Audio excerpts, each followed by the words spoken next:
Hey guys, welcome to the Bill Barnwell Show. I am Bill Barnwell. Today, a lot to discuss, a packed show. I'm not even going to do my usual long-winded, annoying intro. I am excited to have our guest here today from the Athletic Football Show, the excellent Derrik Klassen. Derrik, how are you? I'm doing good and a little bit more rattled coming into the show than we thought. We got more stuff to discuss. We talked about Yes. coming into the day like, oh yeah, we'll just talk about the divisional, and then wake up this morning and I'm on the West Coast, so my time is Yeah. like 6:30 in the morning. Sean McDermott gets fired, and I'm like, oh my god, I'm gonna have to deal with this now. Yeah, I mean, a crazy situation. Certainly rumors, certainly like sort of seem like, okay, the Bills might sit here and say, we got to change something. But this feels honestly so consistent to me in terms of the reaction I have seen from the people I respect who pay attention to the game of football. And almost across the board, and maybe you'll be the exception, maybe you'll convince me otherwise, but it's felt like the reaction has been, if you were going to fire somebody from the Buffalo Bills, the guy you chose was Sean McDermott? I think, to me, this is always a situation where like it should have been both, and I think this is one where you can very easily put this on both. Like when you lose 6 straight years in the playoffs and can never get yourself over the hump. Obviously, like half of those are against Patrick Mahomes, who ends up going to the Super Bowl or winning it most of the year. So I'll give you like Yeah, a smidgen of a pass for that, especially with like how the 13 seconds game goes and all that stuff. sure. But then this last year, I do think a lot of that can fall on Sean McDermott's, and I think what is frustrating about this year in particular and what makes it a little bit hard to parse is I actually do think, I would say over the last 2-ish years, Sean McDermott's defenses in the regular season, especially towards the back half, just haven't been as good. Like teams have been able to run on them pretty consistently. They've not tackled well because of the youth at safety and them not having the guys who built that defense really at that Right. position. They haven't been able to do as much of the rotation stuff consistently as they wanted.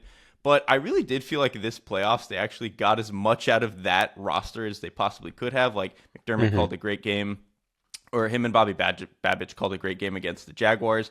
I thought they did some decent stuff against the Broncos, and then just in the couple of instances where a backup DB has to come into the game, you get Yeah. like that stuff's going to happen. So I do think it makes it complicated there. But at a certain point when you lose in the playoffs so many different kinds of ways with so many different kinds of rosters, at a certain point it falls at his feet. But also a lot of that roster building is on Brandon Beane, especially at receiver. Like they came into this offseason, he had the whole rant on the radio about like, hey, we're fine at receiver. What are you guys complaining about? And then ultimately you had to rely on 30-something-year-old Brandon Cooks to go and win you a playoff game. It's just that you can't really win playoff games that way. Yeah, I want to be sympathetic here to what happened with the Bills in the game yesterday. We'll talk about that game on the whole. It wasn't even the backups who were getting picked on. It was the backups to the backups, or the guys who were in for the guys who weren't supposed to be playing in the first place. Like Tre'Davious White, I think had given the circumstances, did really well this year after kind of being, it's like he was basically done as an NFL cornerback last season. But that was supposed to be Maxwell Hairston. And Maxwell Hairston was hurt. Tre'Davious White comes in. Tre'Davious White gets hurt for a play. Dane Jackson comes in, who has played, I believe, 1 defensive snaps all season, somewhere in that range. And then he gives up a touchdown on his only play. Darnell Savage comes in and plays safety for 3 snaps because Cam Lewis, who was a cornerback who was moved to safety, got hurt. That would have been Jordan Poyer. It would have been Taylor Rapp. It was like third, fourth stringers. Go to receiver. Brandon Cooks has played a fascinatingly large role. So I can't really make that argument there. But McCole Hardman, the play before the Cooks interception, McCole Hardman seems to be on a different page with Josh Allen on a deep out, and it falls incomplete. McCole Hardman is in because Tyrell Shavers got hurt. Gabe Davis got hurt. Keon Coleman appears to have worked himself into what is now a closing doghouse with Sean McDermott. It just feels like, on one hand, I could sit here and say, well, if you have to rely on your third and fourth stringers in key spots, you're not going to win. And the thing I brought up in my column today was the Niners Super Bowl against the Chiefs, where it was Oren Burks coming in on no notice for Dre Greenlaw. It was Logan Ryan playing safety when he, probably should not have been out there at cornerback, let alone at safety. Was it Colton McKivitz who came in for John Feliciano in that game? Then gives up the pressure to Chris Jones in overtime. Like, I don't think that should have been an excuse to fire Kyle Shanahan and John Lynch. It just sucks to be in that situation where you're relying on those guys against a good team in a key spot. But this isn't a 1 week thing. It's not just about what happened in the playoff game to me. It's about the broader roster construction, the decisions they've made over the last few years. And it does feel more like if you're going to criticize that process, you should blame them both. It shouldn't just be a McDermott thing. I think about someone like Terrell Bernard, who sort of stagnated this year, struggled. He was hurt at the end of the year, but Shaq Thompson, I think, would have been playing even if Terrell Bernard had been healthy enough to play. That's a guy who they signed to an extension, to a big deal. Not a big deal, but like a meaningful deal. He has not developed into the guy they wanted. McDermott has not been able to fix the run all year, but some of the guys that Brandon Beane brought in did not work out. When he signed Michael Hoyt and Larry Ogunjobi and they were both suspended immediately, I don't know. That seems like you'd probably get in trouble if it was your job. Hoyt gets hurt when he comes back. Ogunjobi was a healthy scratch last week. This week, he is offsides on that first Julian McLaughlin fumble. That would have been a big play for the Bills, cost them 3 points in that game. Joey Bosa, good rushing the passer here and there, but like not a great run defender. Teams are picking on him all year in the run game. And then, did you see the roughing the passer penalty on Joey Bosa at the end of that game that didn't that got was picked so up? late and so ridiculous. And that's the thing. You bring in a pass rusher like Joey Bosa to be like your veteran presence. He's gonna be able to stabilize you in these moments, and then he has. And obviously they get like a DPI on the same call, so I guess it doesn't really matter. But you can't be making those mistakes if you're Bosa. No. And this to like your point is like, I do feel like it's hard to untangle why the defense was bad, because I think from a structural and philosophical point, the reason the way the defense is built the way they want in terms of body types is Sean McDermott. He wants those guys who are lighter, faster. On the back end, you want a lot of safeties who can run around and move and be, these movable, smart pieces and all this stuff. But there is still an element of like Brandon Beane, it's on him. Even if he knows what bins and what cupboards he needs to be picking from, you have to get the right ingredients for Sean McDermott. And he, for the most part, never really did. And some of these guys are decent contributors. Like AJ Epinesa is not a bad player. He's just probably not what you wanted for that caliber of pick. Greg Rousseau, I think, is a pretty good player. He's not necessarily an ace the way that teams like the Texans have two of them. And so it feels like they've consistently batted just a little bit under whatever their average needed to be for this to be like a really, really good defense year in and year out. That's a really good way to put it. And you flip it to the offense too. I mean, there's nothing wrong with having a Khalil Shakir on your roster, and they gave him an okay contract. I don't think it's a crazy deal for like a wide receiver 2. The problem is Khalil Shakir is their wide receiver 1, and that is not a great fit for Khalil Shakir. There's something wrong with the way they decided to build their roster, given the parameters that McDermott wanted to operate under and what they wanted to do on the offensive side of the football. I just question the broader idea of like building the offense the way they did, and then the success they had in building the defense to McDermott's specifications. And the point you made about the draft picks not being necessarily landing as highly as you would have hoped is the reality of the situation. And so it just feels difficult from an ownership perspective to say, well, this is clearly on Sean McDermott. This is clearly the guy who is to play here. Not only are we keeping Brandon Beane, we are promoting Brandon Beane to a president role, which is good work if you can get it. But it just seems so remarkable to me that we live in a world where even if people aren't trying to be contrarian, even if people are not trying to be skeptical, trying to be takey, it feels so remarkably consistent across the entire spectrum of the football universe that people are sort of shocked that Brandon Beane is not the one who suffered here. And even if the Bills had fired one of the two, that Beane would not be the person who got fired as opposed to Sean McDermott.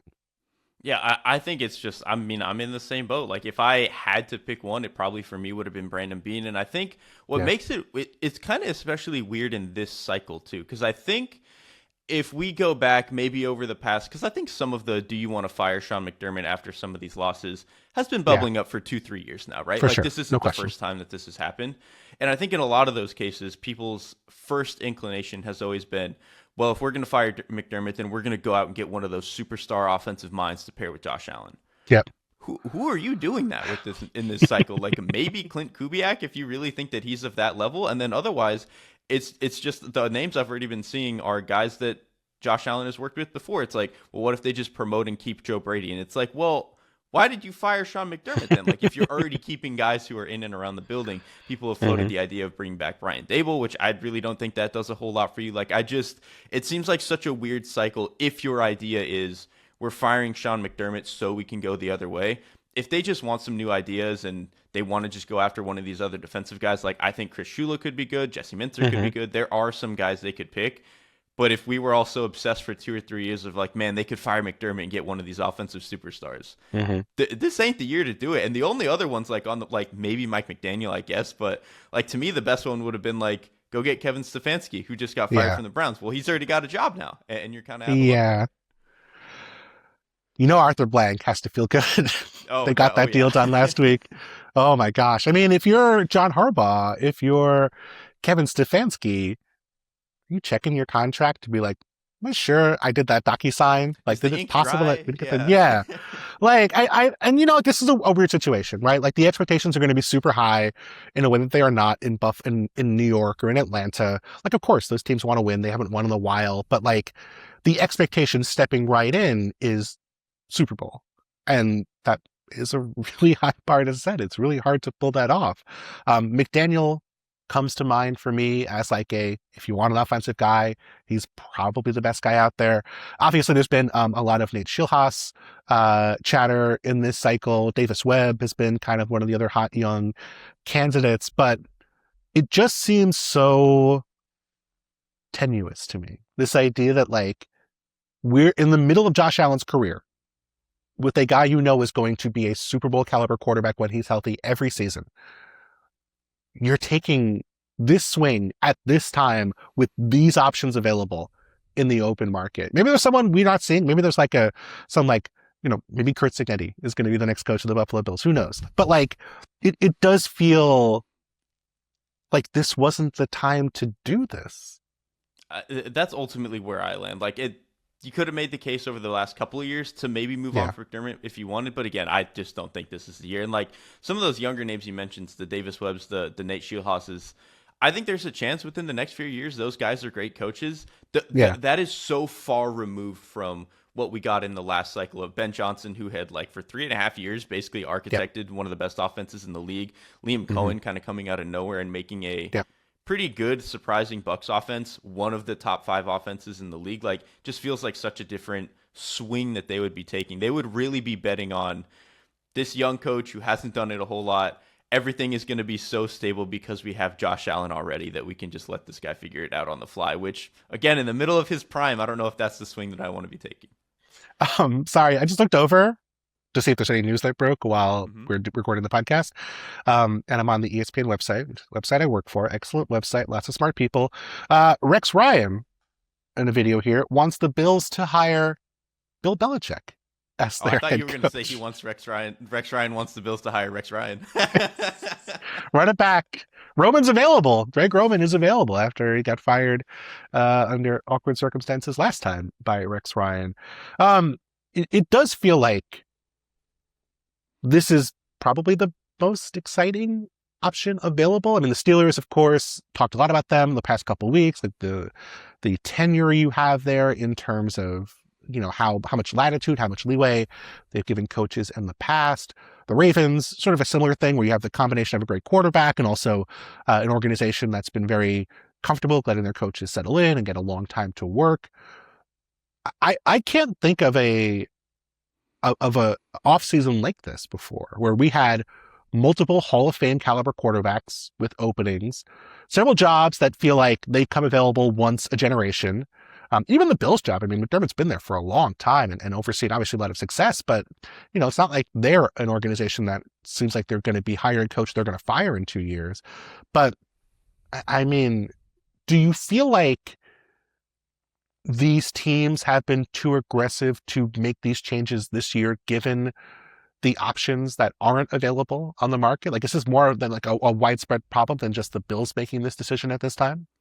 I think it very much feels reactive to the fact that I think probably to some level, both the Ravens and the Bills felt that with Patrick Mahomes out of the way, with him out of Yeah. the field, this should be the time for us to do it. And the fact that as the Ravens, you don't even make the playoffs, and then as the Bills, you lose to the Broncos, who were kind of I know they've been like building something to Sean Payton, but this is the first time the Broncos have been like that caliber of team where they can be like a 1 or 2 seed. And so to lose to this team that has kind of come out of nowhere, I think it ultimately does feel a little bit of like both of those organizations got a little bit jumpy and we're like, this was supposed to be the year, and for it to fall apart and not even get to the championship game.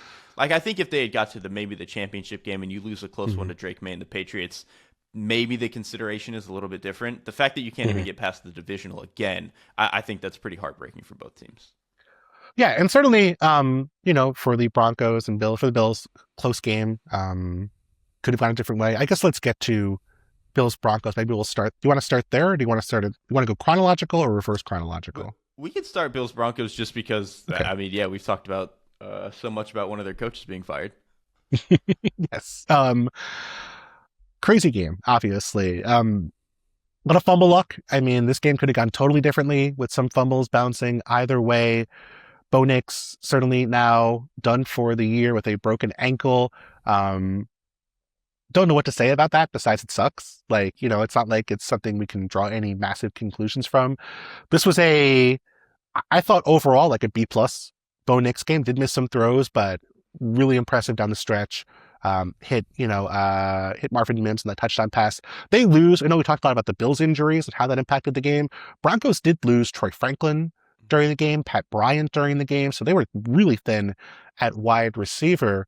And I think the conclusion I came to, and this is going to matter when we think about Jarrett Stidham in the AFC Championship game, is just, man, Sean Payton, pretty good at this stuff when it comes to building an offense and attacking the weakest spots in the other team when you need to. Sean Payton can still do it, man. And that's what, like, I think he's done really, really well. And I think that there were certain stretches of this game where maybe we thought they were throwing the ball a little bit too much, and I think that is a little bit fair. But I actually thought the Bills' front four, especially against the run, and I know that the Broncos had a couple of good moments running the ball.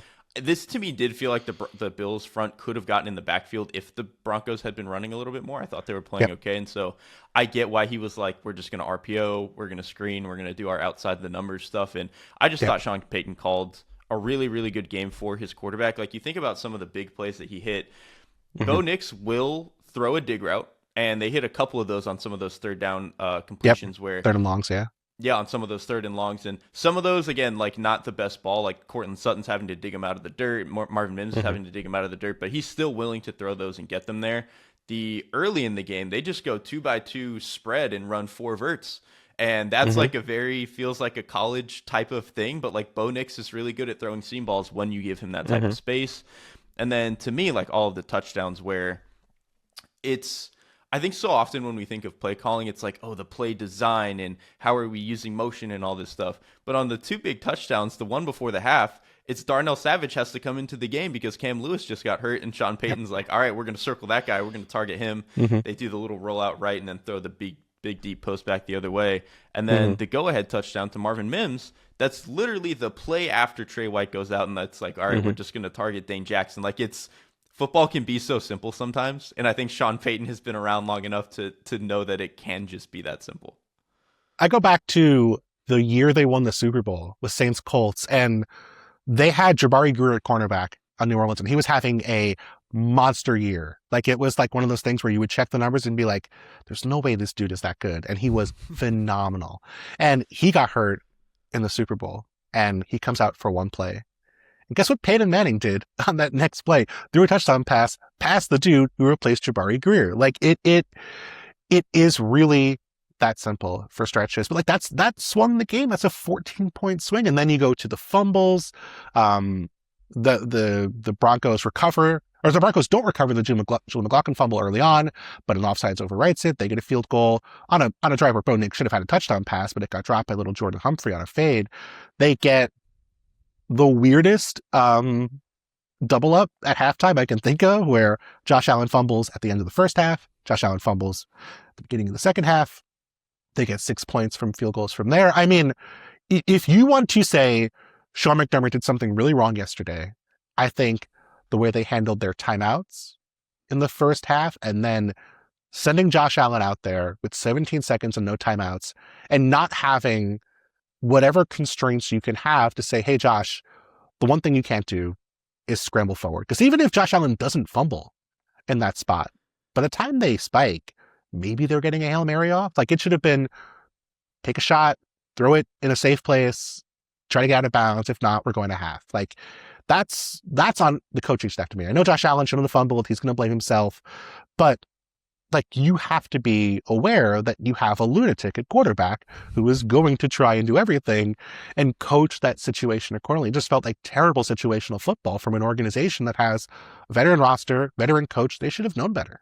They 100% should have known better. Because like you said, I think he crosses the line of scrimmage with 12 seconds left and no timeouts. So yeah, by the time you get tackled, 9 seconds left, can you really sprint up there and chuck a Hail Mary? I don't know. And truthfully, from where they were, like, Josh might have been able to get it to the end zone already from where they were before the scramble, like just with the way that his arm talent is. And so I thought that was kind of ridiculous. And I think too, what made this game really frustrating to me from an offensive perspective, so not even really taking McDermott into it, when we think about some of the worst moments in games this Bills offense has had this year, it's that Texans game and the Falcons game. And in both of those games, it was just like, man, the pass rush and the pass rush plan on the other side is beating us up so bad that we kind of feel dead in the water for the entire game. That really wasn't true in this game. Like, there were some moments where the Broncos pass rush was getting to them, but like the Bills were able to run the ball the way that they wanted. I thought they had some really good man beaters, especially in the first couple of quarters where they were picking on guys the way that they wanted to. Josh Allen makes a couple of just like his spectacular throws that he can make. Right. Like, it felt like they were moving the ball and doing what they wanted as an offense for the most part. And then just you get the fumble. James Cook has a fumble at the most inopportune time, which is really tough. Yeah. Obviously, the fumble that Josh Allen has coming out of half, that's like a mental mistake by Khalil Shakir. He's supposed to be chipping on the left-hand side with Nick Medito, but he like jet packets him so far past Deion Dawkins that he's got no shot to get to him, and Josh just gets chip sacked. Like, it was just all these kind of uncharacteristic and weird mistakes for what was otherwise actually a pretty good game for the Bills offense, all things considered. Yeah, I mean, if you're going to start with the script of -4 turnover margin, which Bills fans will dispute, we'll say at the very least -3 turnover margin, and then one kind of, we don't know, -3+ turnover margin, you're giving them 9 points on field goals. You're going to have 2 touchdowns on plays where your third string defensive backs in. You're not supposed to win that game or come close to winning that game. And I think it's a testament to how well the Bills played outside of the plays where they were shooting themselves in the foot, that they were able against a good Broncos defense to be in position multiple times to, if not win this game, at least really put themselves in a dominating position to win the game. Yeah, I really think it just like this felt like a game where they played about the same level as the Broncos, and they were the team that was making the mistakes. And to their credit too, like one thing that I have some of my frustrations with Bo Nix and the way that the Broncos offense moves, but I do think to their credit, a thing they do really well, they do not take negative plays. Like Bo Nix really doesn't get sacked. He gets the ball out, or he scrambles, for sure, or he throws away. And he doesn't like, I think he's gotten better about just not throwing as many picks. Like, it's a very good, when we talk about like when you have one of these defenses, like, can you just control the ball, which we'll talk about the Texans game in a minute. That makes what's like CJ Stroud was doing all the more frustrating, where he's just giving the ball back to the other team. Bo Nix really doesn't do that. And so when you have Bo Nix playing the way that he was in that sense and really not giving negatives, whereas Josh Allen is getting strip sacked multiple times, giving up the ball before halftime, throwing multiple. I know the pick that he throws at the end, again, that's just like a kind of unlucky, I think a really good play by the Broncos DB. The pick he throws earlier where he's trying to throw that ball down the seam, that's like one where I feel like he takes a little bit off of it and doesn't really layer that ball over the top and make sure he's throwing over the safety. Like, that is a Josh Allen mistake. And so just a game where you could not be the team that was giving up the ball as much as you did. And again, you -4 turnover margin. It's hard to win a playoff game that way.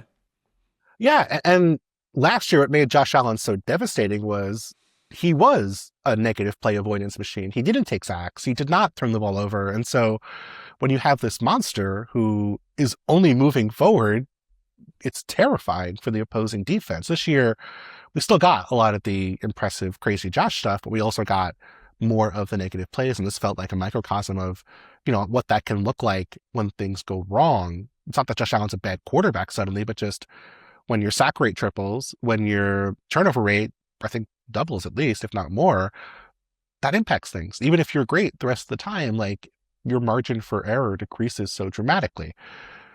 Derrik, do you want to have a conversation about the calls in overtime? Do you feel like it really matters to you? Do you have strong feelings about it?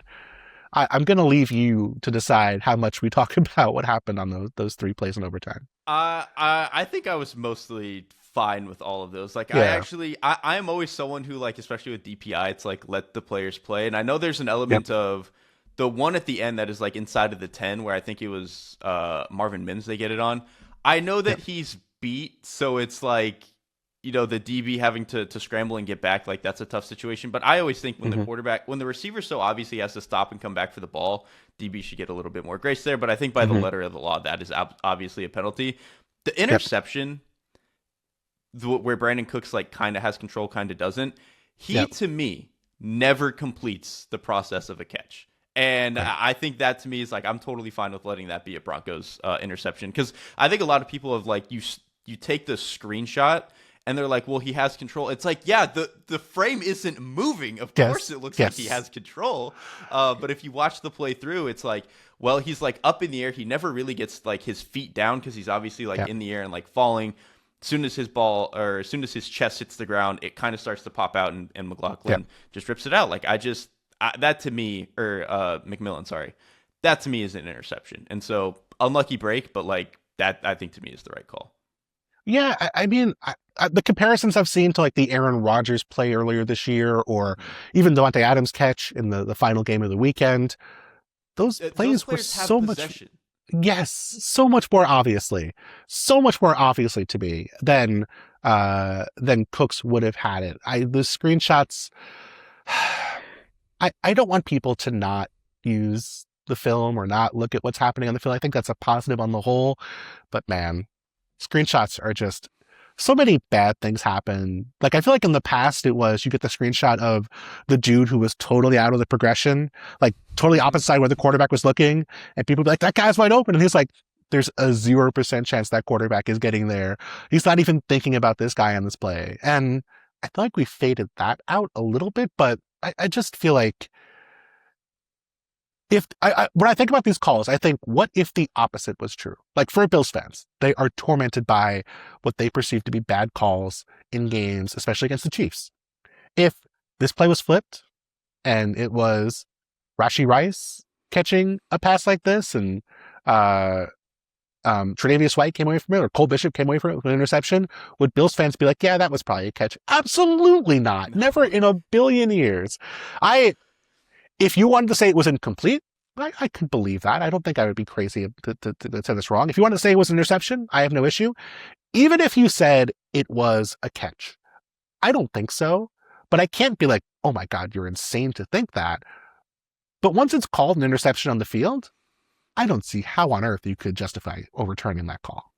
Yeah, and like, again, that's maybe just like a silliness in how the refereeing works and like how the rules work. But once you call that an interception, you have to be able to prove that Cooks, without a shadow of a doubt, had possession through surviving the ground, and he just doesn't. And like, to bring back the Adams play, what makes the Adams one so different to me, so like in the Cooks one, he goes up for the ball in the air, never really like gets 2 feet down. Right. He's like never really in control of himself. Davante Adams goes up for it, gets 2 or 3 feet down, clearly has the ball tucked into his midsection, gets a knee down, and then the ball comes out. Like that, that to me is so different than what happens with Cooks. Yeah, and it's so much more visible on camera. Like, we have a better angle of Davante Adams doing all that stuff, whereas Brandon Cooks kind of just looks like a big jumble, and we don't really have a great angle on where the ball is for a few frames of that play. And then you mentioned the second PI on Tre'Davious White. I know he was furious about it. I don't know why. Again, letter of the law, very obvious. I agree with you. Like, if you wanted to give defensive backs more grace on those calls, not going to fault you, but that's not the rules. And then the first PI have some questions with, but we talked about it. The Joey Bosa truly egregious roughing the passer penalties on the same play. So even if you wanted to say that PI was unfair, that was a 17-yard PI, and it would have been a 15-yard roughing the passer that even Bills fans could not have argued with on that play. So it didn't make a difference. To me, it felt like, it felt like it was painful for Bills fans, but none of those calls feel egregious to me in the way that I brought up the Saints-Rams game at NFC Championship game a few years ago. It's not the same. And there's like so many factors in that Saints game that we ignore in talking about that game, that the Saints kind of, left meat on the bone. They made mistakes outside of that play. The same thing's true for the Bills here. I just don't think they were screwed in overtime the way that Bills fans seem to perceive they were screwed. And that's ultimately my response with most of these calls. I think 99% of the time, outside of it being as egregious as Saints Rams, it just feels bad when it goes against you. And ultimately, maybe this is unfair, maybe this is ridiculous. Play better so that this is not how you have to end the game. Like if the Bills don't turn over the ball 4 times, they're not in position where this is going to kill them at the end of the game. Yes. Think we're on the same page there. Obviously, a crazy game, and now even crazier that Sean McDermott has been fired instead of preparing for the Patriots in the AFC Championship game trilogy. Finish up any sort of Jarrett Stidham thoughts that you have heading into this game. Like, what should we expect? Anything you think the Broncos will try and do to mitigate having the changes at quarterback? Do you think the offense looks relatively similar? Where do you stand on how Jarrett Stidham plays against the Patriots? I think I am most curious to see how much more or how differently they target the middle of the field, because that's just not really something Bo Nix does. He'll maybe throw some of those dig routes, but he's not a guy who likes to throw through, as you might say, like the car wash over the middle of the field where he's willing to throw past the near hole of a linebacker. He likes his stuff outside the numbers. He likes his pure go balls. They throw a lot of screens with him. And the other difference to me, you can really boot and move and use Bo Nix as an athlete. For sure. And I don't think Jarrett Stidham is like a 38-year-old Matthew Stafford level statue, but he's not the same level of athlete as Bo Nix, where you can boot him out, 7-8 times a game. You can get him on some of these sprint outs. You can do all that sort of stuff. So I imagine we get a little bit more of a kind of like I formation, a little bit more under center. We're going to try to throw the ball, play action over the middle of the field style of game. And he's a talented thrower.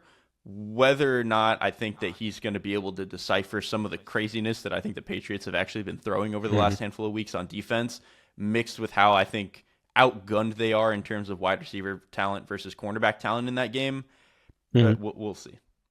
Yeah, certainly if the Broncos don't have Bryant and Franco, not that those are great players, but certainly have their roles in that offense. We saw a lot of Pat Bryant early in the game before he suffered his concussion. Actually, I said chronological. Let's do Texans-Patriots. Let's stick in the AFC.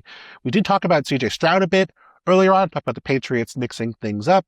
I mean, I guess the question I have coming out of this game, and this is also true last week for the Patriots, they did a really good job against the Chargers. I don't need to have the schedule debate again, but like by advanced metrics, by DVOA, for example, the Patriots were not a great defense during the regular season. Looked pretty good during the first 2 games of the postseason. How much of this do you think is the Patriots defense playing really well, and how much of it is the fact that they played a Texans team that were down their top 2 receivers for most of the game, and a Chargers team down their top 2 tackles for most of the game, for all of the game in the wildcard round? There's definitely some of that, right? But I think what I would say to that, and I think what I've said about the Patriots, the overall schedule thing, as I've started to buy them by like week 12, week 13, if you're going to have these schedule issues where you're playing weaker teams, at least beat the hell out of them and really make them feel like they don't belong on the same field as you. And they did that to the Chargers offense and to the Texans offense. And I think the Patriots defense, I'm with you. I think for most of the season, they felt kind of fake. Like you would look at maybe some of the point totals and be like, oh, they're pretty good. But then you watch it down to down, watch who they're playing. It's like, I don't know about this. But I actually do think since their late season bye week, and getting like Milton Williams is obviously healthy now. Robert Spillane is healthy now. That has helped their run defense. And then as a pass defense, I think some of the pressures and stuff that they're throwing are awesome. Like I thought against Justin Herbert, they had a really good game plan where they're willing to oscillate from some crazy drop 8 stuff to, okay, we're firing 6 and we're bringing a safety off the edge. Like they're just, it's so varied. And they had, especially against the Chargers where he's, Justin Herbert's more liable to run, some really good plays where they're making a guy look like he's going to loop and rush the passer, but then he just stops and spies. Like their game plan up front, I think, has been really, really impressive. And so you just mix that on top of one of the best pure man-to-man cover corner duos in the league with Carlton Davis and Christian Gonzalez. I don't know if the Patriots defense was good for most of this season. I actually do think they're kind of good right now. Yeah, I agree with you. And getting the players back help. I think Williams has been really good. And even in this game, you saw, that pick 6 they get with Marcus Jones comes from Milton Williams driving Aaron Tyersbury backwards. He trips Harrison Bryant going to the flat. They're running a naked. CJ Stroud has nowhere to go with the football. And then CJ Stroud goes into a panic, and that leads to one of the many turnovers in this game. We'll get to CJ Stroud in a second. But you brought up the man coverage thing, and that was something I really thought about a lot heading into this game, especially when it seemed like we were going to get Christian Gonzalez and we were not going to get Nico Collins, which turned out to be true. I went on Mina's show, and we talked about this because all offseason, when the Patriots signed Carlton Davis, it's like, okay, they're going to be a man-heavy defense. They got Carlton Davis, they have Christian Gonzalez, Marcus Jones can be good in the slot. Like, it makes total sense that they should lean into being a really man-heavy defense. And they had been in years past under Belichick, and they were still, I think, one of the higher man coverage teams in football last year under Gerard Mayo. But all year, they weren't really a man-heavy team. Like, it can always be subject to charting data, and like there's zone coverages where you might have a guy playing man on the backside as part of it, and you're matching. But by the zone man splits we have, the Patriots were not a man-heavy team this year. It was more of a change-up for them than like a thing they really relied upon. But this game, they were in man, according to Next Gen Stats, I believe, 35% of the time, one of their higher rates of the season, and they blitzed the hell out of CJ Stroud. 6 of 18 for 67 yards, 1 touchdown, 2 picks. Touchdown was a 0 pressure. Where it's funny, like you brought up that they were mixing things up. I think on like back-to-back third downs on different drives in the red zone, they went from dropping 8 to playing cover 0 on consecutive seasons. On that first drive, they get drop 8. And they get the stop because I think it was the 3rd and 7 after that. The Texans scored. That was the other thing. The Texans just so sloppy for a lot of this game in terms of the pre-snap stuff. But they like score the touchdown on, I think it was like a 3rd and 2. But there was some sort of like Tommy Togiai as the fullback was not fully set. So when they shifted to tight end, they get a legal shift there. And so backs them up into 3rd and 7 and they go drop 8. CJ Stroud has to hold the ball. Ends up throwing it away, and then on the next one they get burned on cover 0. The cover 0 stuff they got burned a couple of times, but kind of like you mentioned with the stats with them also getting 2 picks, that's kind of the gamble with cover 0, right? It's like they're going to beat us a couple times, but if we can get 2 picks and get a pick 6 off of one of them, maybe it makes it worth it in the end. Yeah, for sure. And it felt like if you're going to believe the Patriots defense is going to play at a higher level than they did during the regular season, it feels like their ability to play man and play heavier doses of man here in the postseason feels like that's going to be one of the reasons that would make sense. And then thinking about their game against the Broncos, it does feel like with what the Broncos have at receiver, you'd want to lean into playing more man and sort of daring Jarrett Stidham to hit some tight window throws.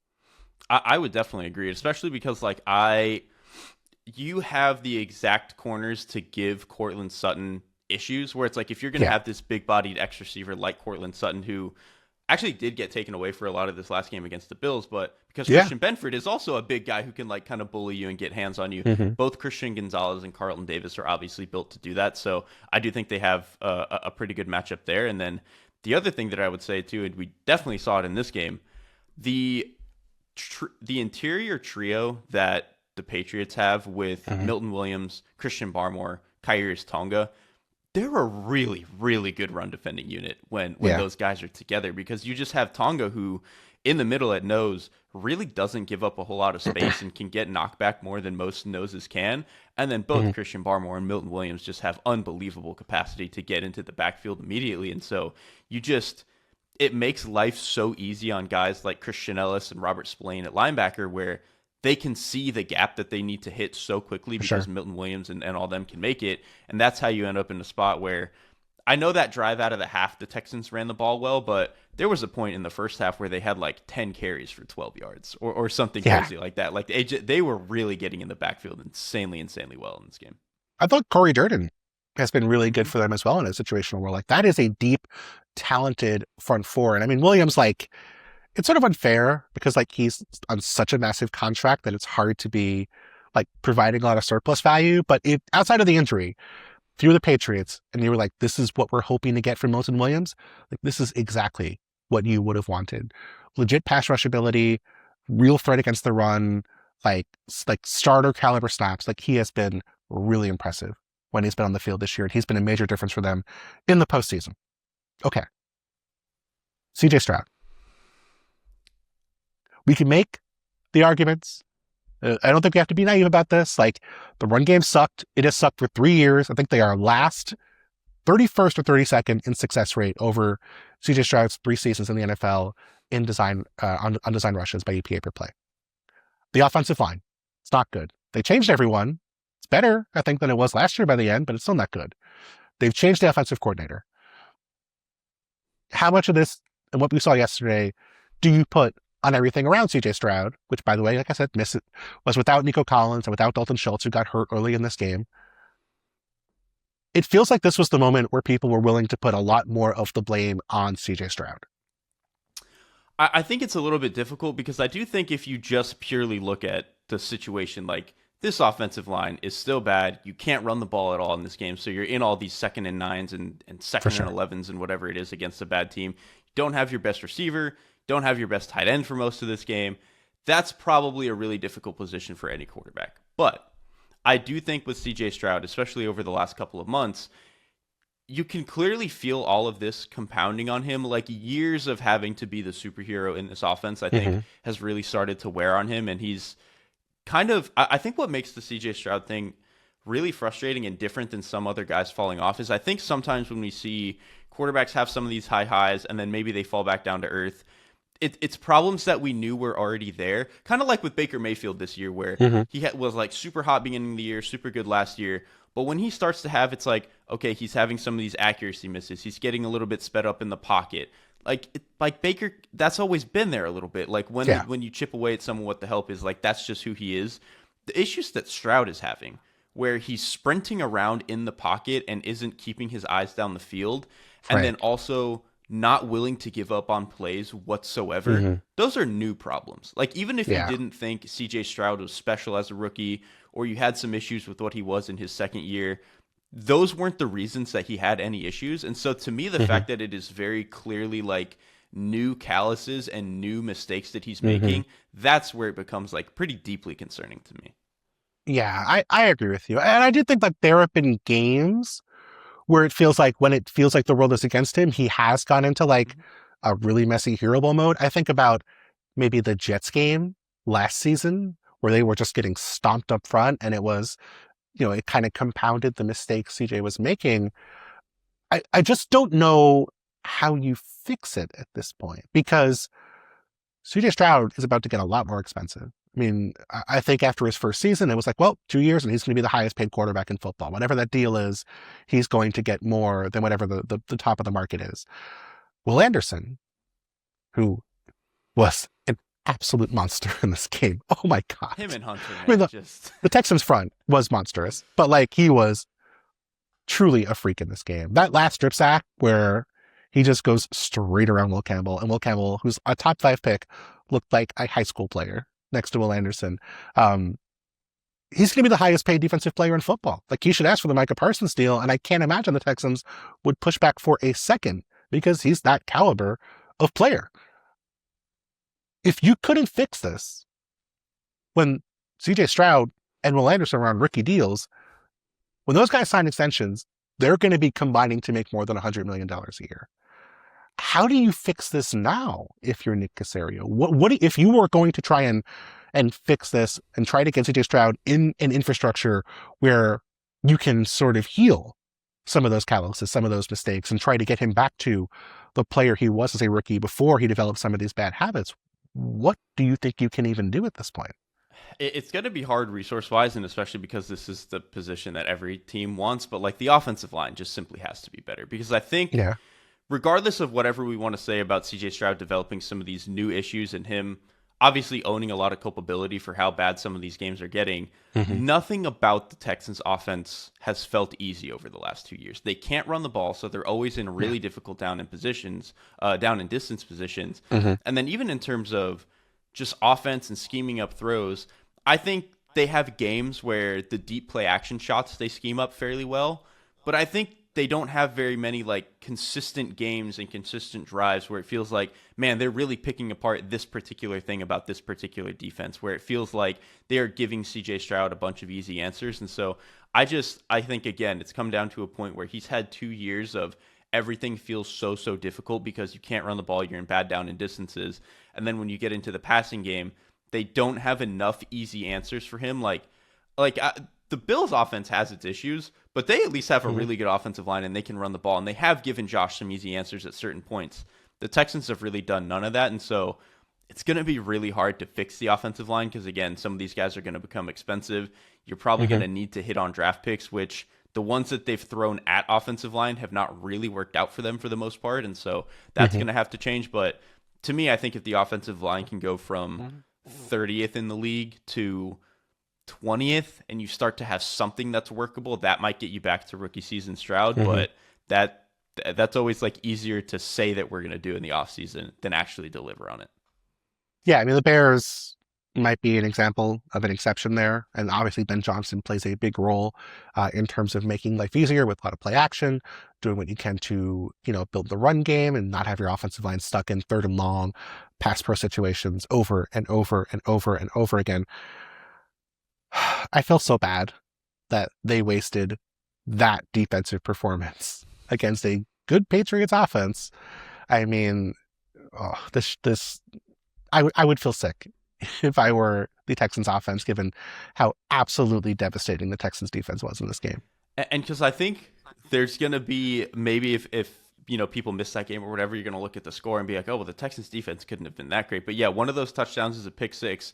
And Yep. then even a lot of the other touchdowns the Patriots Yep. get are game of inches type stuff. Yeah. Like the No question. first one on Demario Douglas where he runs that little bullet slant against cover zero. Yep. Kalen Bullock gets a fingertip on it, but Hmm. it's just not quite enough to knock it away from him. Obviously, Keyshawn Boutte has the one-hander down the right sideline. Yeah. And then even the Diggs throw, May pins that in between two DBs Hmm. who are trying to take Stephon Diggs' head off.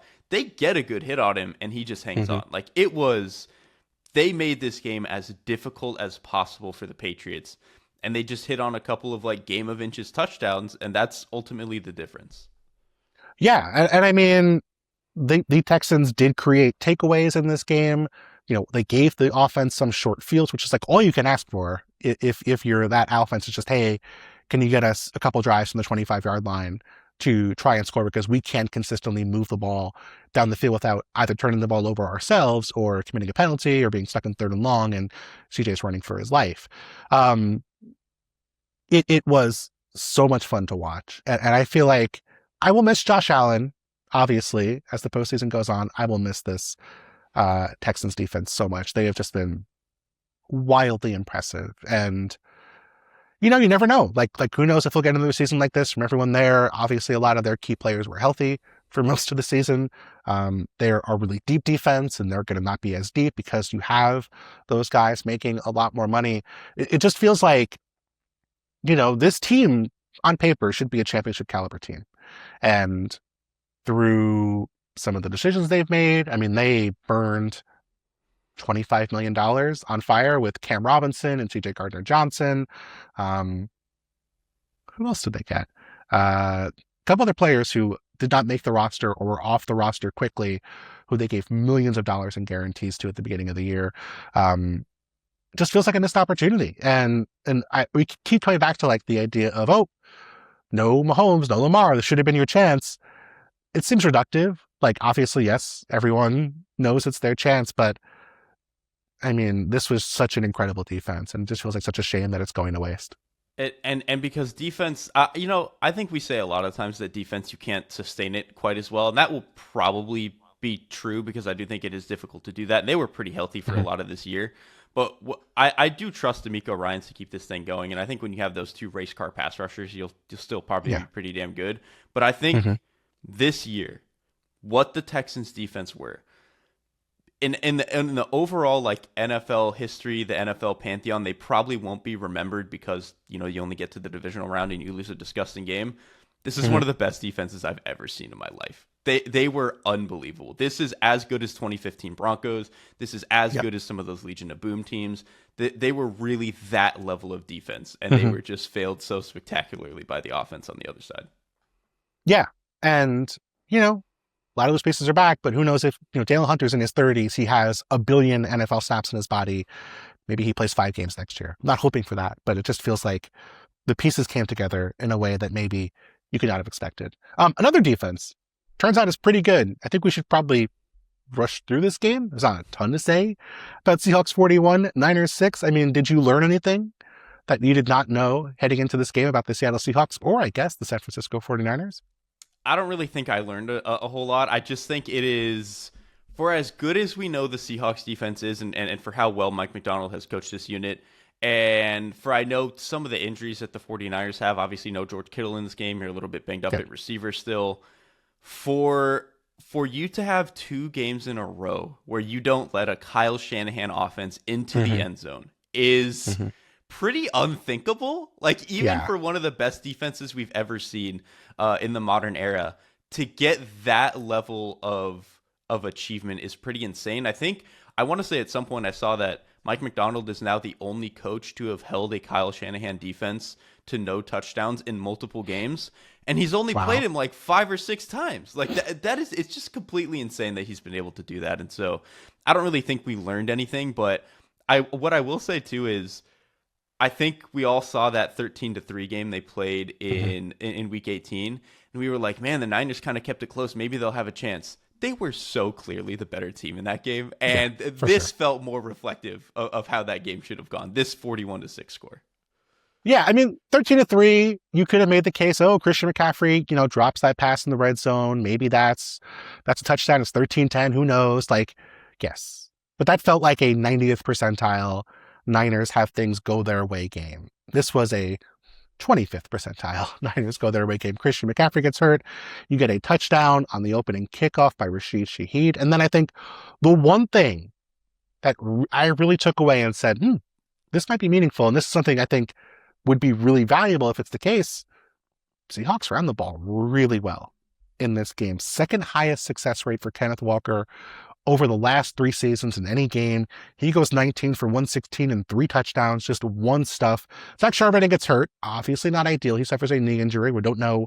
Doesn't seem like it's a super serious injury, but we don't know whether he's going to be available for the NFC Championship game. But like all year, the story for the Seahawks has been, can't run the ball. We can somehow convince teams that we can run the ball, and so then we can hit play action off of that. And now we're here at the end of the year. Defenses have adjusted. Like, they know, hey, Seahawks are going to hit us deep with play action. We need to defend against that. And now the Seahawks can run the ball. I think that's what's funny is that for the first 12, 13 weeks of the season, we were all so obsessed with how explosive the Seahawks passing offense was and what they were able to do with that. It's funny now that the offense feels almost as explosive. It's just, they're doing it in a different way. Now they're doing it with Ken Walker in the run game. And I think what I loved about what they have been able to find in the run game, and especially like in a game like this, it's very core staple run concepts. Like, all they were doing for a lot of this game was getting into I formation and running outside zone. Like, it was not a whole lot of these fancy like smoke and mirrors tricks. Like, I think, I go back to the game the Jaguars played against the Bills. They were running the ball pretty well in that game. But it was a lot of like, we're doing some of these really weird, bizarre motions. It's a lot of it's out of gun. It's a lot of these like one-off play calls that you can't really tie as effectively into your play action game. Not the case with Seattle. Like, this was true Kubiak Shanahan. We're just going to get into 21 personnel and run outside zone. And so I think the fact that they found that, I think, and you tell me how you feel about this. I think that is one, defenses are just playing them a little bit differently now. I think they know that if you give JSN any room, you give Darnold time to throw down the field, he's going to be able to do that. I also just think, too, you're seeing this offensive line finally gel in Yeah. an outside zone system. Like it is so trust based, timing based. You've got a young left guard in Gray Zabel who's been great, but Hmm. you still saw some rookie moments, I think, earlier on in For the sure. season. And now that this all kind of come together, you have a really full tight end room. Your fullback is kind of good. Like they've just feels like they've tapped into what the formula for the offense is supposed to be on that side. Yeah, and that's, I mean, a really common trope, right? This idea that if you're running zone heavy schemes, the Seahawks are still a pretty zone heavy scheme relative to the rest of the league. Like, you need continuity. You need to know what the guy next to you is going to do. And like, no scheme is going to make Anthony Bradford look good. That's just the reality of the situation. But like, if you can trust that you have a center next to him who you trust and a right tackle you trust, and those guys are healthy and playing with each other each week, like, okay, like we can trust where Anthony Bradford is going to be on these zone runs, what he's going to miss, what he's not good at, what he's good at. Like, you're going to have fewer run throughs. You're going to have fewer stuffs. And all year, I think, if anything, the Seahawks have been a little unlucky running the football. Like, yes, I would have bought that they would not have a great success rate early in the year for the reasons I mentioned. Plus, Kenneth Walker is more of a home run hitter than a consistently, north-south back. But I would have expected more explosives. They had one of the lowest explosive rates in football, despite that they have some really talented dudes running the football. I would have expected, hey, you get something right, you get the right look and you hit a big play. And they have hit more of those in the second half. And I think that's variance to me, plus the combination of having an offensive line you trust that actually works well together. And so you could see, I mean, for so many plays in this game, when they did hit solid runs, it was blocked really well. It wasn't like Kenneth Walker was making dudes miss and running single-handedly for big plays like that. The second touchdown, I believe, they run, I think, I formation outside zone, and it's perfect. It is like immaculately blocked. And they don't even have Charles Cross on the field on that play. That was Amari Kite coming in and playing left tackle for a couple snaps because Cross was hurt. And that, to me, was really impressive. That was like, okay, I didn't know you had the ability to look that good on a snap of outside zone all year. So if you can do that, that's really impressive to me. Now, have to make the argument, you brought up schedule earlier with the Patriots, doing that against the Niners and their backups is a little easier than doing it against the Rams and their front. So do you think the growth you've seen will stick into the NFC Championship game? Yes and no. Like, it doesn't have to be this good, right? I think that's kind of the thing for them. I don't think it has to be this good because I think what you might get in a game against the Rams that you were not able to get in a game like this. I know Sam Darnold threw an insane amount of picks in the first time that those two teams played, but I do think the Rams are a lot more gettable down the field, especially on a lot of their play action stuff, because I think their corners, I think when you really attack them down the field, you can get them. And so I think if the Seahawks can just run the ball well enough to keep themselves in the downs and distances they want, control the ball, kind of keep the ball away from Matthew Stafford and really only give them 6 or 7 drives on the other side. You do that and then attack these Rams DBs down the field. I do think that they should be pretty gettable. So it doesn't have to be 150 yards from Ken Walker the way you might get in some of these games. But if it can be like a healthy and efficient 90 yards, maybe he gives you one like 30-yard run in there that flips the field for you. I think that's kind of the game that you need to be looking for. Well, I'm an idiot.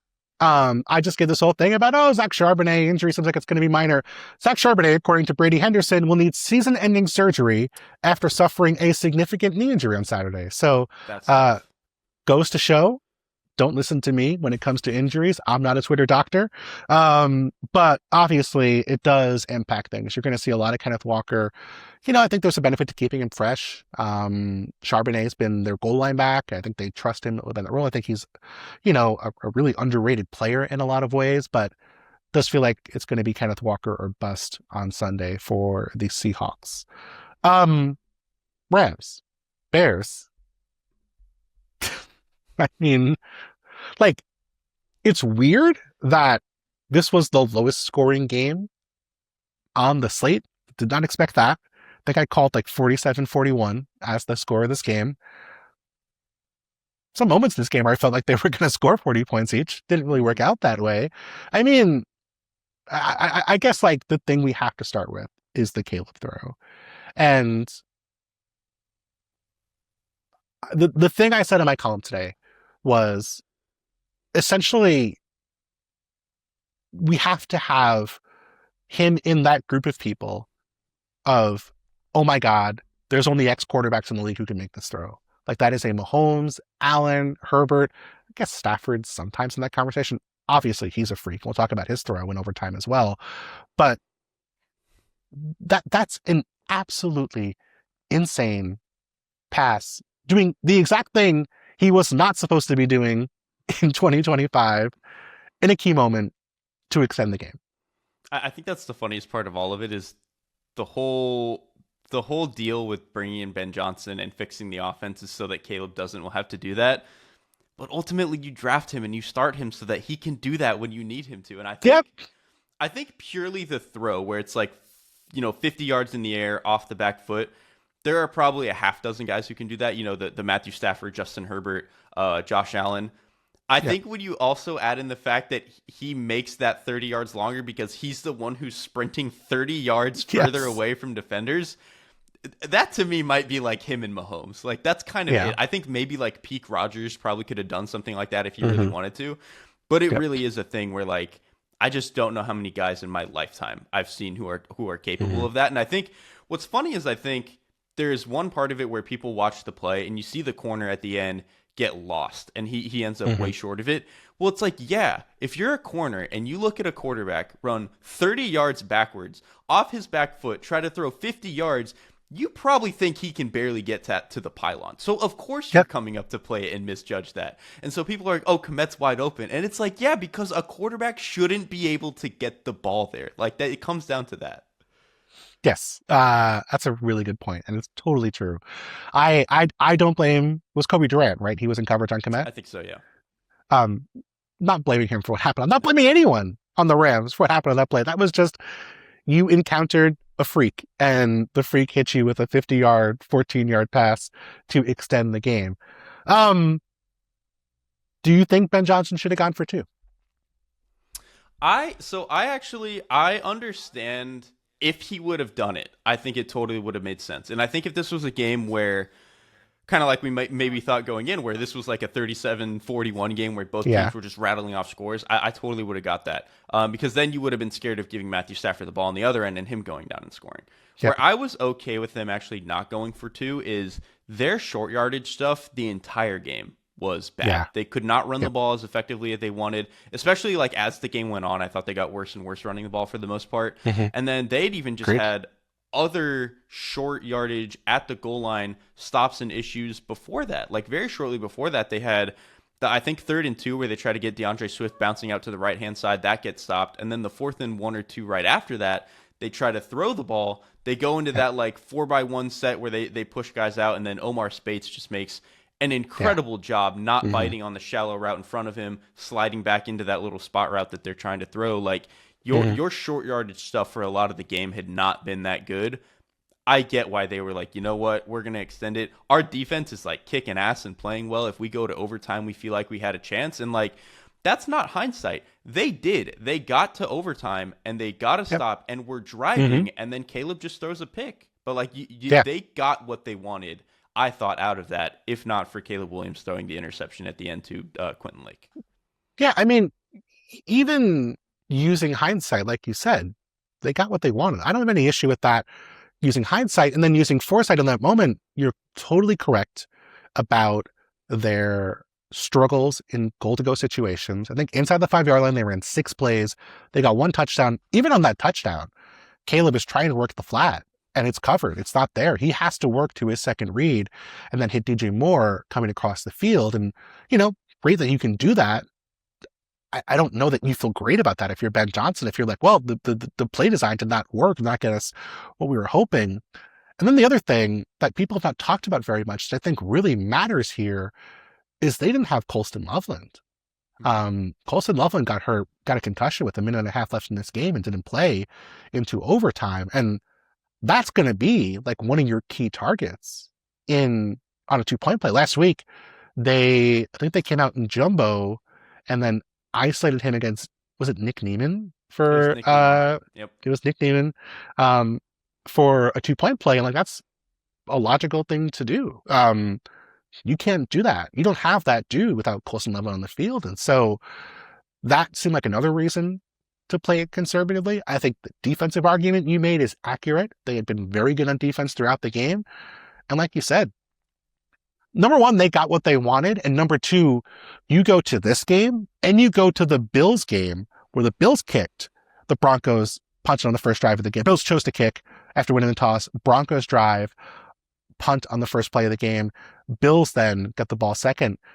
I go back to Niners Chiefs a couple of years ago and remember how confident everybody was. The Niners were wrong to get the ball first because the Chiefs were going to always score on that drive with 4 downs with Mahomes because they were going to have the ability to use 4th down. And then these two great offenses don't score in a situation where they only need a field goal to win the game. Like, we're just too confident about some of these decisions with overtime stuff where we have no idea how stuff is going to play out. And I do think this felt like a really impressive Caleb Williams performance. I find myself making excuses for the interceptions. I think the third pick, that third pick in overtime, it does feel like DJ Moore is supposed to run a dig and he runs something that's not a dig, and I don't really understand why. It looks like they're running dagger to me. I mean, do you feel like, I feel like in my head, I'm looking at what Drake May did, looking at what CJ Stroud did, and even though Caleb turned the ball over 3 times, I feel so much better about how he played than either of those guys. I actually did too, and I think that there are still some. The most frustrating part about him to me is the misses, right? Like he just has 4 or 5 throws a game that he still needs to rein in. Like there was one in the end zone to DJ Moore that he towards the end of the game where he just doesn't even give him a chance. Those moments hurt. But when I watched the control that he plays with, like I actually thought what really was impressive to me about this game is I thought Caleb Williams pre-snap was fantastic. Like they put a lot of the offense on him in terms of getting in and out of the right plays. There was a 3rd and 2, I think, in the second quarter where he checks to a run to the left-hand side out of gun, which they had not been running to the left for very much of this game because you have your left guard moving to left tackle. You have a backup left guard in there. They get the conversion there. There was a different one, I think with about 6 minutes left in the second quarter. The Rams are trying to fire a safety off like the right-hand side in under center. Right before the snap, he turns over and peeks it, throws the little swing route to DeAndre Swift, knowing that that's going to replace it. Like he's really seeing it well pre-snap. I think post-snap, he just gets a little bit jumpy. And then I'm actually kind of with you with excuses is maybe strong, but like the first interception he throws, it's already 4th down. So an incompletion does just as bad for you as an interception there. And then if you watch it, the safety is driving on the route that he's trying to throw to Colston Loveland anyway. I think if he puts that on Loveland's chest, that's still incomplete. Like just the way that the Rams were covering that. The second interception, I think he just gets baited a little bit. You know, he's trying to throw that corner out to the right-hand side. Durant, as the flat player, does an awesome job getting under it. And so that to me is the one I'll pin on him. And then the DJ Moore one is like, DJ Moore should probably keep running. Maybe Late gets there and breaks that up anyway. But like that to me is not the most egregious error that he made throughout this game. I thought Caleb Williams played a pretty good game. And I think the last thing I'll say too is I think when we look at Ben Johnson being a great play caller, how good the offensive line generally is, some of the other young, nice weapons, I think there's this thing that we want to say, oh, well, Caleb has it better than a lot of other guys. And I think that is kind of true. But what they ask of him is it's a heavy burden. They make him throw down the field. They make him make very difficult throws. They put a lot of the offense pre-snap on him. It's a heavy burden that he's taken on. And I think for a young player, there's still some growing pains. But like he's handling it pretty darn well to me. Yeah. I mean, overall, I think you have to be really excited if you're a Bears fan. You're upset you lost. Obviously, this was a winnable game. But I think overall, you feel really good about where the franchise is heading. Rams. Sean McVay came out after this game and said, basically, I did a bad job. I was not a good play caller, good coach in this game. I want to ask you, I mean, given that we saw this offense struggle against the Panthers for long stretches before figuring things out late in the game, here, I mean, it was 11 personnel, shotgun, Stafford throwing the ball around, and it wasn't working for a long chunk of this game. What's happening here? Do you feel like the Rams are getting stuck in stuff that they don't want to run and not adjusting quickly? Was this just a great game plan by the Bears? I mean, we saw all those slot pressures work and they were creating lots of negatives, but it just felt like the Rams with a coach who is a Hall of Fame caliber coach, maybe the best offensive mind of his generation, it felt like they didn't have answers against a defense that was not very good for most of the season. I think it's hard to parse. Like I think some of the Panthers games were actually the Panthers just doing a really good job of, and Robert has actually pointed this out really well on our show. They play so deep in their zones that when when the Rams are trying to run a lot of their under center play action stuff, they're just sitting on it and forcing checkdowns and really making them play a slower game than they probably want. And then you mix that with a couple of times where they were able to generate free rushers. And you get to Stafford, who, if you get a free rusher, he's either going to have to beat it or he's probably going to take a sack because he's not moving very well. I think in this game, I was kind of surprised that they were pushed off of running the ball so much. I think that part of it was a little bit surprising to me. But when they got into pure pass, I was kind of shocked that they had no answers for what the Bears were doing. Like the Bears were doing a lot of, we're going to put 7 guys on the line of scrimmage.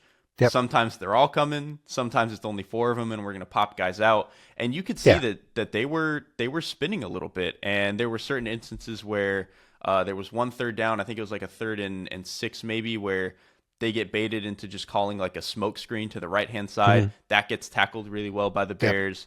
They just did a really good job of getting into a lot of those short windows that they wanted. And I think in my mind, or at least I think maybe what the Rams thought, you think, okay, we have Stafford, we have 2 really good receivers. If they blitz, we're just going to beat it. We can spread and shred and we'll be okay. And that's what they tried to do.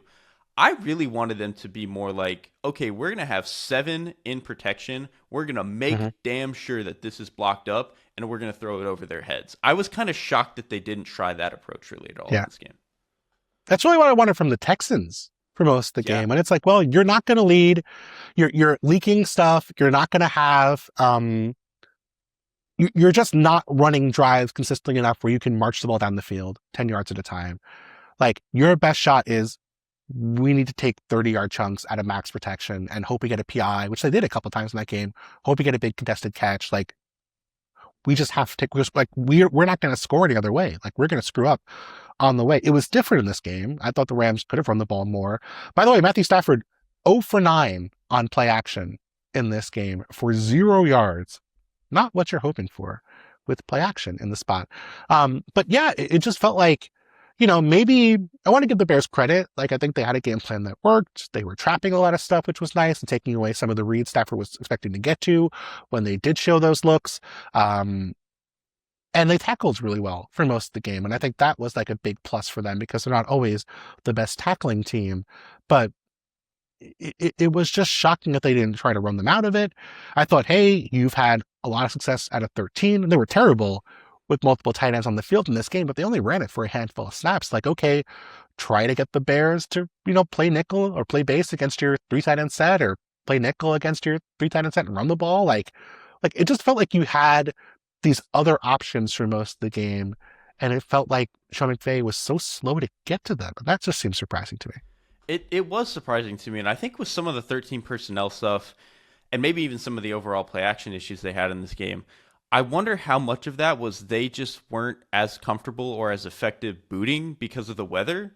Like, I think when you have Stafford, who's a little bit older, it's obviously terrible conditions. Like, getting him out on the move is probably not as effective. And a lot of their 13 personnel stuff, it is a lot of just duo runs and stuff like that. But it's also a lot of, like, they'll boot out of that and really try to get him on the move. And I think for sure there's a chance that they just didn't feel as comfortable there. And so I really thought that the Bears, again, came out with a really, really good game plan for what the Rams thought that they could get away with in the passing game. And then, honestly, there were a couple of instances, too, where you mentioned some of the tackling, especially with some of these DBs. There were a couple of just pure coverage moments where, regardless of the call, like, it was just good stuff. Like, there was one early in the second quarter where the Rams are trying to run this, like, out and up to beat Jaquan Brisker in cover 2. He doesn't bite on the out at all, and he sits on top of that and gets a break up there. Kyler Gordon on a 3rd and 10 in the third quarter just completely blanked Puka Nacua, which you really don't see very often. Like, the Bears DBs, who are finally pretty healthy, played about as well as you could have in this game on an individual level. I think so, for sure. And then you get to overtime, and a lot of people deservedly talked about the Caleb Williams pass that ended regulation, an incredible play. That Matthew Stafford throw to Devontae Adams in overtime, Oh my It's gosh. preposterous, man. It's crazy. Oh my god. So the way he described it afterwards was so funny to me. He was like, "Yeah, Wright's out there. He's kind of an opportunistic corner. I had to throw that outside." And it's like most quarterbacks don't have an outside that they can throw accurately. Like that is it's a deep out from the opposite hash mark to the opposite sideline. That is one of the hardest throws to make in football. And it is one of the most dangerous throws to make in football, to the point where there's a lot of offenses that do not want their quarterback even attempting that throw. Against a quarterback who has had his issues this year, but the one thing we know Nahshon Wright can do is pick passes off if they're thrown too far inside. Literally, they started the year with that pick six against Justin Jefferson on an out that was thrown too far inside because Jefferson ran his route a little shorter than Nine was expecting. Just a preposterous throw given the circumstances. Then you go later on that drive, they finally do find an answer to the Bears showing zero. They play zero. Just throw a quick hitch to Puka Nacua. He breaks the Kevin Byard tackle. They get in range for a game-winning field goal. Do you feel any differently? I guess the question I want to finish up is, do you feel differently about the Rams offense than you did 2 weeks ago? Or just kind of feel like they kind of struggled through some things and they're going to be fine? Obviously, the only team that has had success on offense against the Seahawks for months now were the Rams in that second game between them earlier this year. So I think that's part of why I feel weirdly okay. Like, I think these last 2 weeks have been kind of weird to watch them. And obviously the Bears came out with a really good game plan here. We've seen the Rams play the Seahawks twice already. And they've had some, like, the first game that they played, other than the first couple of drives, they did have some struggles. But it at least feels like we know what we're going to get from both sides of the ball there. And so I actually have some amount of faith that Sean McVay, seeing a defense for the third time, he'll have some pretty good answers. And I've talked about on our show too, the Seahawks are the best team in the league as a passing defense at shutting down the middle of the field, those passing windows. Ernest Jones is great. Their safeties are healthier and playing really well. But Matthew Stafford is also kind of the one quarterback who is going to see those windows and be like, I got that. I can fit that past your ear hole. And so I do think that they'll be pretty dang good there. And really, I think looking at this Bears game specifically, I think the Bears and Rams played both like very similar games. And really the difference to me was at the very end of the game, when you get into overtime, Caleb Williams and the rest of this young Bears offense, they haven't done it before. And so you get some of those mistakes that you make where you throw the pick. Matthew Stafford's done this before. He's had incredible playoff games. He's made it to the Super Bowl. You have Devontae Adams, who's had a lot of these big moments, both with Rodgers and now with Matthew Stafford. Like Puka Nacua on that cover zero that the Bears call it. And that was the other thing. I think it's sometimes when like cover zero gets beat in a big spot like that, people are like, man, why'd you call that? But like that had been working for them all game. Like I think you live, you die as you lived. And so to me, I didn't really care about that call. So this to me just felt like a moment where two teams played a fairly equal game, and one quarterback and one coach have been doing it for a decade now. And that's just kind of the result that you get at the very end. Yeah, I mean, one team turned the ball over 3 times. And like, again, I'm not putting all of that on Caleb Williams, but that matters. One team failed a bunch on 4th and short. That matters. Like it stinks. They had a couple of 4th down successes, both teams. I'm going to resist the urge to talk about Tony Dungy and what he said at halftime about this game. They had, they both had 4th down conversions that mattered a lot in this game, but the Bears missed a bunch of them. Like that happens. This was a really close game. I think a really promising game. If you're a Bears fan, you feel really good heading into the offseason. Rams fan, a little nervous seeing that Seahawks just beat the opposing team by 35 points. But I do think this is going to be a really fun NFC Championship game. And Derrik, I'm guessing you're going to be talking about that game after it happens, probably before it happens as well. Where can people check out your coverage of the rest of the postseason? Yeah, obviously over at the Athletic Football Show podcast feed, we do 3-4 shows a week over there, or at least I'm on 3 of them, but there's usually 4 or 5 depending on how crazy the schedule gets. Over on our YouTube channel, I've been doing weekly videos, like I did one on the Broncos defense, which obviously now that stinks that they don't have their quarterback on the other end to help them. I've done one on the Caleb Williams, how they beat the Packers, that sort of stuff. And then over on Blue Sky at QB Class with a K, that's where you can find all my stuff. Awesome. Derrik, thank you so much. Thanks for having me.